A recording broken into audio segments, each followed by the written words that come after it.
Break के बाद आप सभी का एक बार फिर से स्वागत है। और अब चलिए बात करते हैं राजधानी जयपुर की। जयपुर में जेडीए के प्रवर्तन दस्ते की जोन 12 में कार्रवाई हुई है। कालवाड़ रोड पर पार्थ सिटी के पीछे ये कार्रवाई की गई है, जहां 3 बीघा जमीन पर एक अवैध कॉलोनी बसाई जा रही थी, जिसे ध्वस्त किया गया है। निजी खातेदारी कृषि भूमि पर ये कॉलोनी बसाई जा रही थी। जेडीए की बिना अनुमति और स्वीकृति के यहां पर निर्माण कार्य हो रहा था।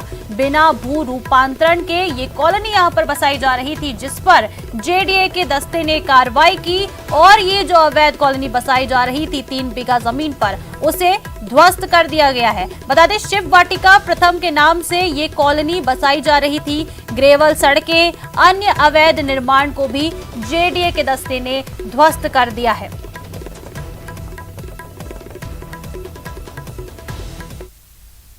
और चलिए बात करते हैं बेरोजगारों की। बेरोजगारों से अब बातचीत की जाएगी। सरकार बेरोजगारों के मसले पर अब उनसे बातचीत करेगी। सीएमओ से बेरोजगार एकीकृत महासंघ को बातचीत का न्योता दिया गया है। चिकित्सा विभाग से जुड़ी भर्तियों पर ये बातचीत होगी। बता दें कि प्रमुख शासन सचिव चिकित्सा के साथ ये बेरोजगारों की वार्ता होगी। बेरोजगार संघ के प्रदेश अध्यक्ष उपेंद्र यादव समेत अन्य लोग इस वार्ता में शामिल होंगे।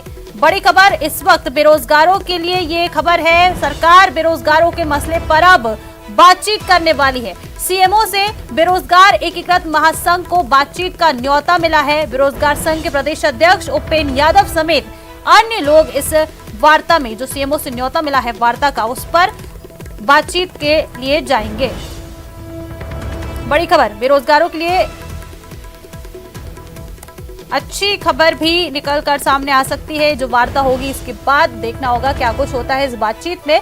लेकिन फिलहाल ये खबर है कि अब जो सरकार है वो इन बेरोजगारों के मसले पर बातचीत करने वाली है। ज्यादा जानकारी लेंगे सहयोगी लवली वाधवा हमारे साथ फोन लाइन पर जुड़ गए हैं। लवली, क्या कुछ जानकारी है, कब होगी ये बेरोजगारों के साथ बातचीत सरकार की? देखिए, कल शाम से ही ये खबर मुख्यमंत्री कार्यालय की तरफ से बेरोजगार नेता उपेंद्र यादव को दी गई कि उनके साथ में कल चिकित्सा विभाग से जुड़ी जो मसले हैं उनको लेकर के वार्ता होगी। अभी फिलहाल उनके पास वार्ता का न्योता मिलने के बाद में वार्ता का स्थान और वार्ता का समय अभी तक भी तय नहीं हुआ है। बेरोजगार तमाम इंतजार कर रहे हैं सरकार की फोन की घंटी का कि सरकार समय और स्थान बताए। उसके बाद में ये बताया जाएगा कि आज वार्ता होगी, नहीं होगी, और होगी तो किस समय पर और कौन से स्थान पर होगी, ये अभी निर्धारित नहीं हुआ है। मगर मुख्यमंत्री कार्यालय की ओर से बेरोजगारों को भी और चिकित्सा विभाग को भी निर्देशित किया गया है कि चिकित्सा विभाग से जुड़ी जो भी बेरोजगारों की मसले हैं, समस्या हैं, उनको लेकर के आज वार्ता जो है वो आयोजित होनी जा रही है। और वार्ता में जो चिकित्सा विभाग से जुड़ी भी भर्तियां हैं, जिनको लेकर के पेच फंसा हुआ है, शिथिलता के मामले हैं और कई तरह के प्रकरण हैं और आरक्षण से जुड़े मसले हैं, तो उन पर जो है आज फैसला जो है क्या होता है, बातचीत में क्या रास्ता निकलता है, कितनी किसकी सहमति बनती है, इस पर सभी की निगाहें। मगर बेरोजगार बेसब्री से इंतजार कर रहे हैं सरकार के कॉल का। सरकार की तरफ से अब वार्ता का समय और स्थान अगर निर्धारित हो जाए तो वार्ता जो है वो शुरू हो सकेगी। जो कि बेरोजगारों ने गुजरात का आंदोलन किया, गुजरात जाकर के आए, वो बहुत लंबी लड़ाई उन लोगों ने लड़ी, तो शायद उन्हें कुछ राहत मिल पाएगी। राजस्थान के सैकड़ों बेरोजगारों से जुड़ी हुई अलग अलग भर्तियां हैं, जिनके माध्यम से बेरोजगार जो है वो पीड़ित और परेशान है और लगातार जयपुर के विभिन्न जो दफ्तर हैं उनके चक्कर काट रहे हैं ताकि उनकी समस्याओं का जो है वो निदान हो सके। तो फिलहाल लवली, देखिए जिस तरह से पिछले कुछ समय से हम देखते चले आ रहे हैं कि जिस तरह से उपेंद्र यादव जी भी हैं, वो भी जो बेरोजगारों को लेकर गुजरात तक गए थे अपनी मांगों को लेकर, वहां पर भी कुछ समाधान नहीं निकल पाया था। और काफी लंबे समय से ये जो बेरोजगार हैं अपनी मांगों को लेकर हक के लिए काफी समय से लड़ाई लड़ रहे हैं। तो कहा जा सकता है कि आज जो ये बातचीत के लिए बुलाया गया है, जिसका भी समय और स्थान निर्धारित नहीं है, तो इस पूरी बातचीत के बाद से जो बेरोजगार हैं उनको काफी बड़ी राहत मिल सकती है। उम्मीद है इस बात की। हाँ, देखिए बिल्कुल उम्मीद है और उसी उम्मीद पर जो है ये लोग तमाम लड़ाइयां भी लड़ रहे हैं और उसके बाद में इन्हें कई बार जेल भी जाना पड़ा। लेकिन बेरोजगारों की मांगों को लेकर के बेरोजगार जो लीडर्स हैं और तमाम बेरोजगार युवा एकजुट होकर के अपनी लड़ाई को लड़ रहे हैं। और उम्मीद यही की जा रही है कि आज अगर सरकार की ओर से बुलावा आएगा तो शायद ये लोग बेहतर तरीके से अपनी बात वहां रख सकेंगे, सरकार इनकी बात को समझ सकेगी और शायद जो कठिनाइयां आ रही है, जो दिक्कतें आ रही है भर्तियों से संबंधित, वो दूर हो सकेगी। तो बेरोजगारों को एक बड़ी मात्रा में लाभ मिल सकेगा और सरकार बिल्कुल लवली, अब देखना होगा, अपडेट्स आपसे लेते रहेंगे कि कब ये बैठक होती है और इस बातचीत के बाद क्या कुछ निकलकर सामने आता है, बेरोजगारों की किन समस्याओं पर बातचीत की जाती है और क्या कुछ इसका समाधान निकलेगा। फिलहाल आपका शुक्रिया। और देखिए, मुख्यमंत्री अशोक गहलोत आज झालावाड़ के दौरे पर रहने वाले हैं। बता दें कि सीएम गहलोत झालावाड़ के दौरे पर रहेंगे। दोपहर 1:45 पर रायपुर पहुंचेंगे। कृषि उपज मंडी हेलीपैड पर पहुंचेंगे सीएम अशोक गहलोत और भारत जोड़ो यात्रा की तैयारियों को लेकर यहां समीक्षा की जाएगी। दोपहर 2:45 पर वो रायपुर से झालावाड़ जाएंगे और शाम 4 बजे झालावाड़ से कोटा जाने का भी सीएम का कार्यक्रम है।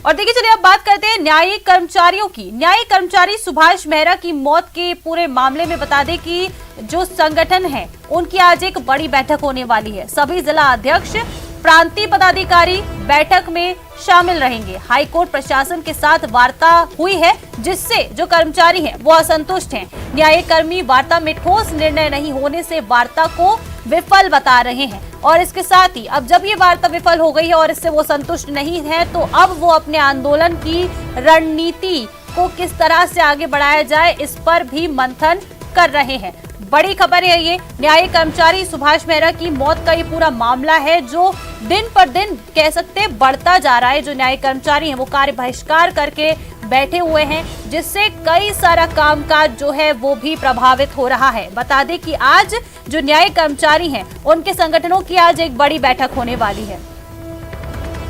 एक और बड़ी खबर है, डूंगरपुर से बड़ी खबर है। यहाँ जयपुर में 12 वर्षीय खिलाड़ी की मौत का पूरा मामला है। 2 शारीरिक शिक्षकों पर कार्रवाई के बाद परिजन जो है वो मान गए हैं। शारीरिक शिक्षक रोशन पाटीदार और मयूर बुनकर निलंबित कर दिए गए हैं। प्रारंभिक जिला शिक्षा अधिकारी ने ये आदेश जारी किए हैं और इस कार्रवाई के बाद एसडीएम ऑफिस के बाहर परिजनों का धरना जो है वो खत्म हो गया है। बड़ी खबर जयपुर से ये आपको बता रहे हैं। डूंगरपुर से बड़ी खबर है, जयपुर में 12 वर्षीय खिलाड़ी की मौत का पूरा मामला है। 2 शारीरिक शिक्षकों पर कार्रवाई के बाद जो परिजन है अब वो मान गए हैं। बता दें कि सुबह से ही जो धरना प्रदर्शन है वो एसडीएम कार्यालय के बाहर जारी था। जो परिजन है वो धरने पर बैठे हुए थे और अब ये जो धरना है ये समझाइश के बाद खत्म हो गया है। एक्शन ले लिया गया है पूरे मामले पर। 2 शिक्षकों पर कार्रवाई हो गई है, जिसके बाद जो परिजन है अब वो मान गए हैं। शारीरिक शिक्षक रोशन पाटीदार और मयूर बुनकर को निलंबित कर दिया गया है। ज्यादा जानकारी देंगे सहयोगी जयेश पवार हमारे साथ फोन लाइन पर एक बार फिर से जुड़ गए हैं। जयेश, अब ये जाम जो धरना कर रहे थे परिजन, अब ये संतुष्ट हैं, खत्म हो गया है ये धरना प्रदर्शन इनकी मांगे मान ली गई हैं, एक्शन ले लिया गया है टीचर्स पर? जी बिल्कुल प्रियंका, प्रशासन ने जो कार्रवाई की है उसके बाद में परिजनों ने धरना समाप्त कर दिया है और सागवाड़ा एसडीएम कार्यालय से शव लेकर अपने गांव की ओर रवाना हो गए। थोड़ी देर में शव का अंतिम संस्कार कर दिया जाएगा। मामले में कार्रवाई करते हुए पुलिस ने, प्रशासन ने जो शिक्षकों का दल था उसका दलाधिपति था उसको और साथ में एक जो अन्य शिक्षक था जिसके साथ बच्चा था, दोनों को निलंबित कर दिया है। शिक्षक रोशन पाटीदार और मयूर पाटीदार को निलंबित किया गया। साथ ही शिक्षा विभाग ने इस पूरे मामले की जांच के लिए एक जांच दल का भी गठन किया है। प्रियंका जी, चलिए शुक्रिया जयेश, तमाम जानकारियों के लिए शुक्रिया आपका।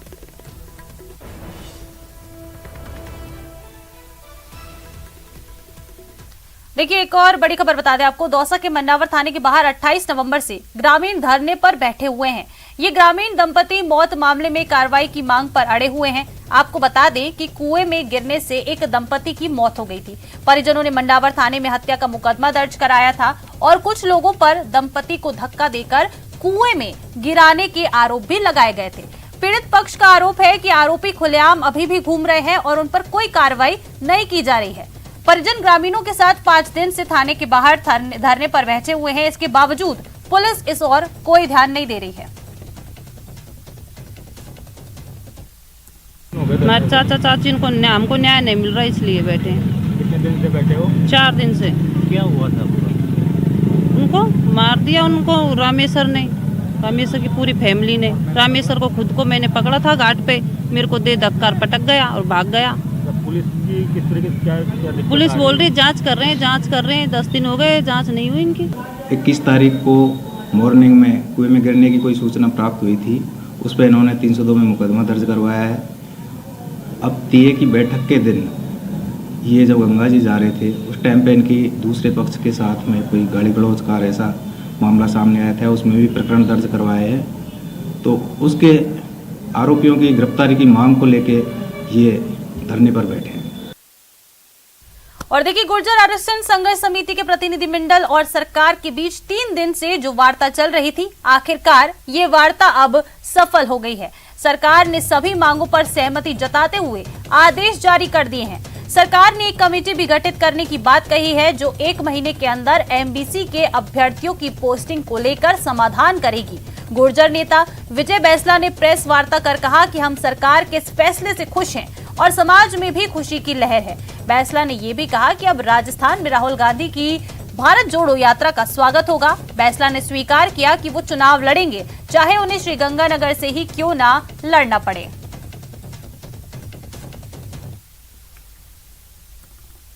नंबर्स जो थे वो जनरल ओबीसी के बराबर एमबीसी के रखे गए थे। वहाँ एससी और एसटी को विशेष शिथिलता दी गई है पूर्व में। उसी विशेष शिथिलता को एमबीसी वर्ग को भी दिया जाएगा और भविष्य में ये भर्तियां उस शिथिलता के अनुसार पूरी भरेंगी। इस प्रकार की भी आज चर्चा हो गई है और इस नियम को भी भविष्य की सभी भर्तियों में लागू किया जाएगा। मैं बहुत धन्यवाद देना चाहता हूं मुख्यमंत्री जी को और अशोक जी को, जिन्होंने खूब मशक्कत करके और पूरी टीम को, अवाना जी, यादव जी और कल्ला साहब को और सबको, पूरी ब्यूरोक्रेसी को।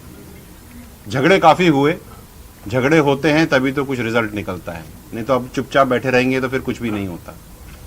आई am very happy to say that backlog implement हो रहा है एमबीसी कम्युनिटी के लिए, क्लास के लिए। ये राजस्थान में आने वाले एमबीसी समाज की आने वाली नस्लों के लिए और युवाओं के लिए मील का पत्थर साबित होगा, मैं इतना जानता हूं। कर्नल साहब का सपना था कि बैकलॉग हमारे राजस्थान में एमबीसी के लिए इम्प्लीमेंट हो। जैसे एससी और एसटी बैकलॉग का बेनिफिट लेते हैं, वैसे एमबीसी समाज भी बेनिफिट ले। और चलिए अब बात करते हैं उन पार्षदों की जो काफी समय से अपनी मांगों को लेकर धरने पर बैठे हुए थे। संचालन समितियां बनाने की मांग को लेकर पिछले 10 दिन से जो पार्षद हैं निर्दलीय और कांग्रेस के, वो धरने पर बैठे हुए थे। और बता दें कि अब ये जो निर्दलीय पार्षदों ने जो अपना धरना है वो खत्म कर दिया है। इस बार भी मंत्री और विधायकों ने उन्हें जल्द से जल्द कमेटियां बनाने का भरोसा दे दिया है, जिसके बाद ये धरना खत्म हो गया। पिछले 2 साल में ये छठा मौका है जब ये पार्षद कमेटियों को लेकर धरने पर बैठे और उन्हें छठी बार भी आश्वासन देकर उठा दिया गया।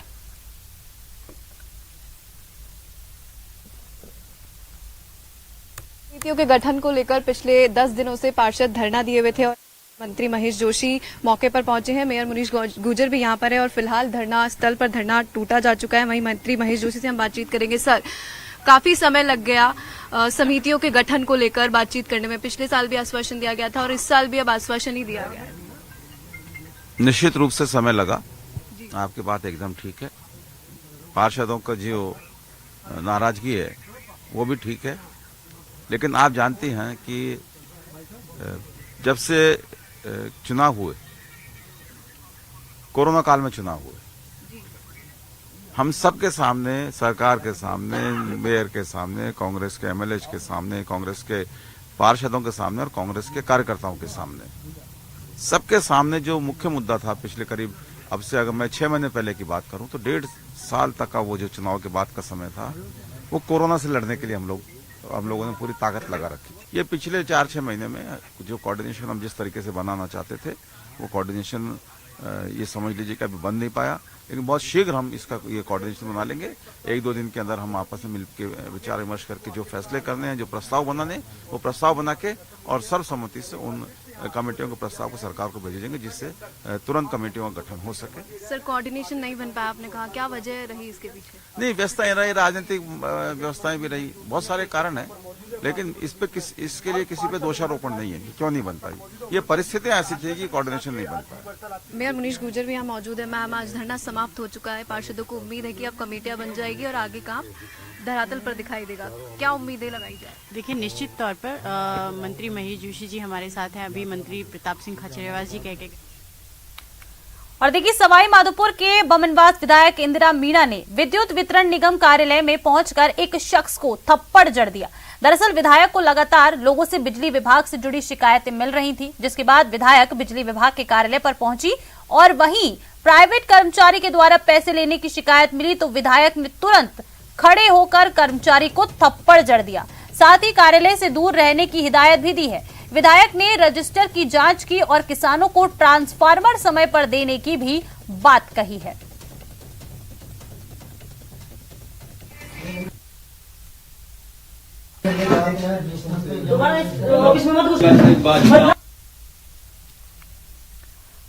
और देखिए, दिसंबर की शुरुआत के साथ ही स्वर्ण नगरी पर्यटकों से गुलजार होने लगी है। इन दिनों यहां आने वालों में सबसे ज्यादा तादाद छात्रों की नजर आ रही है। यहां पहुंचने एक छात्र ग्रुप ने सुनार दुर्ग के साथ साथ पटवा हवेली में लोक संगीत का भी लुत्फ उठाया और केसरिया बालम गीत पर ठुमके भी लगाए।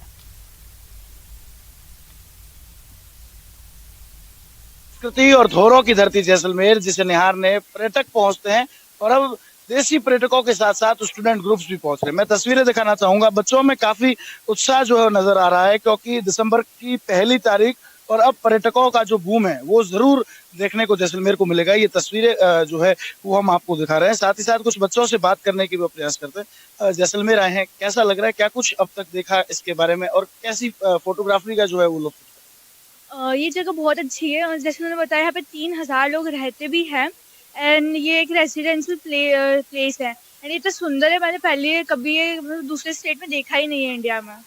पहली बार ये एक्सपीरियंस जयपुर या जैसलमेर में आके करा है। स्टूडेंट्स के साथ हैं, फ्रेंड्स के साथ हैं, कैसा फील कर रहे हैं लंबे कोविड काल के बाद? वो तो बहुत अच्छा लग रहा है। मतलब फ्रेंड्स के साथ तो जो अलग मजे आते हैं वो तो ऑब्वियसली आ रहे हैं। और क्या कुछ जो है वो आपको गाइड्स ने बताया होगा और क्या कुछ देखने जाएंगे? खासकर डेजर्ट के बारे में क्या कुछ जानकारी ली है डेजर्ट जाने वाले? ऑनेस्टली मतलब मुझे लगता है यहाँ आना एक सबसे बेस्ट रीजन है। ऐसा लगता है कि मतलब एक नया चैप्टर स्टार्ट हुआ है दोस्तों के साथ और हमें काफी सारी इन्फॉर्मेशन भी मिली है। जैसे हम जोधपुर में फोर्ट देखने गए थे, इतना कुछ जानने को मिला। I am surprise literally. और इससे पहले मैं इन चीजों में इंटरेस्टेड भी नहीं थी, मुझे लगा था अच्छा है, लेकिन जब हमने जाना वहाँ पे कौन कौन रहते थे, वहाँ पे हम अंदर गए, I was like wow, this is the best thing ever. बात करें यहाँ के गोल्डन जो यहाँ पत्थर है उनको देख के कैसे फील आती है, क्योंकि लोग खासकर इन पत्थरों को देखना था, क्योंकि ऐसे पत्थर और वर्ल्ड पूरे में कहीं। हाँ, ऐसा मैंने भी देखा कि इस टाइप के पत्थर मैंने तो कहीं पे भी नहीं देखे हैं। मुझे भी बहुत अच्छा लग रहा है ये देखिए, बहुत काफी सुंदर लग रहे हैं। इसलिए कहीं ना कहीं जैसलमेर को हर कोई निहार रहा है। यहाँ की दुर्ग हवेलियाँ क्या कुछ जो है अब तक देखा है, कितना जो है वो फील कर रहे हैं इस जगह को, कितनी गुड फीलिंग्स वाइब्स आ रही है? Like I have seen till now, I have seen many forts that how the rulers lived before. So that's why I like this how the architecture is made here. I like. क्या लगता है ऐसा और कहाँ हो सकता है? कैसा लगता है कि ऐसा कभी घर आपका भी हो पीले पत्थर? बहुत अच्छा लगेगा। I like very much. Shrikant Vyas, news 18। और अलवर के बहरोड कस्बे में होंडा शोरूम के मालिक कमल यादव के खाते से 50 लाख रुपए 6 अलग अलग खातों में आरटीजीएस होने के बाद कमल यादव के होश उड़ गए। खाते से एकदम 50 लाख रुपए गायब होते ही कमल यादव ने बैंक प्रबंधन और पुलिस को इस बारे में सूचना दी। इसके साथ ही उन्होंने बैंक मैनेजर पर मिलीभगत का आरोप लगाया है। मामला बड़ा होता देख पुलिस प्रशासन के आला अधिकारी बैंक ऑफ बड़ौदा परिसर पहुंचे, जहां सैकड़ों लोग भी जमा हो गए। पीड़ित ने जब बैंक मैनेजर से पूछा तो उसने बताया कि आपने ही तो व्हाट्सएप कॉल पर खातों में 50 लाख रुपए ट्रांसफर करने का फोन किया था। जिसके बाद कमल यादव बैंक पहुंचे और बैंक मैनेजर पर मिलीभगत का आरोप लगाया है। फिलहाल अधिकारी जांच की बात कह रहे हैं।